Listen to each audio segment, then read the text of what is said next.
High, hello hello hello.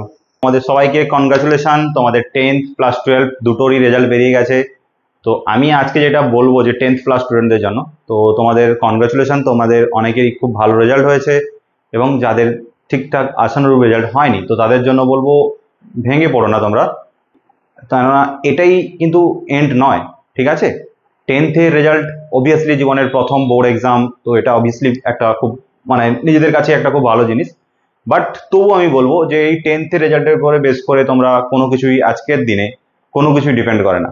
ঠিক আছে, but তো তোমরা এর পরে যেটা করতে চাইছো 11-12-এ, ঠিক আছে, অনেকে হয়তো সায়েন্স নিয়ে পড়বে বা আর্টস নিয়ে পড়বে, তো ওটাতে ভালো করে করো।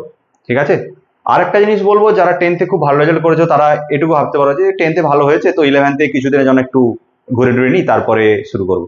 ঠিক আছে, ভুলেও এই জিনিসটা করো না, কেননা এখনই একবার তোমরা যদি গ্যাপ দিতে শুরু করো না, তো ওটাকে আর কেউই থামাতে পারবে না।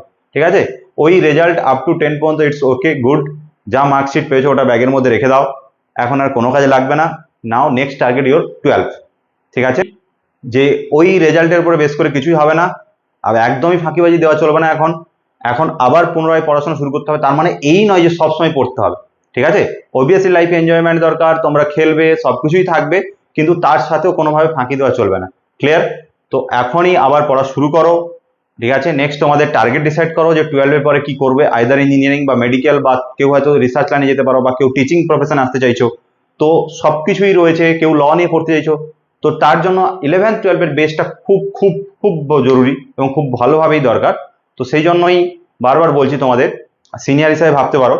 ঠিক আছে, তো সেই জন্যই বলছি তো তোমাদেরকে যে এই সমস্ত কিছু আর এইভাবে ফাঁদে পড়ো না যে আমি কিছুদিন অন্তত রেস্ট নিই তারপরে শুরু করবো, এটা কখনো করবে না। ঠিক আছে, আর এটা তোমরা আমার অ্যাডভাইস নিতে পারো বা এজ এ মোটিভেশন হিসেবে ভাবতে পারো।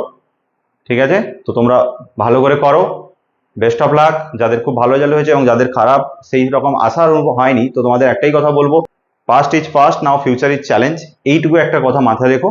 ঠিক আছে, চলো, থ্যাংক ইউ।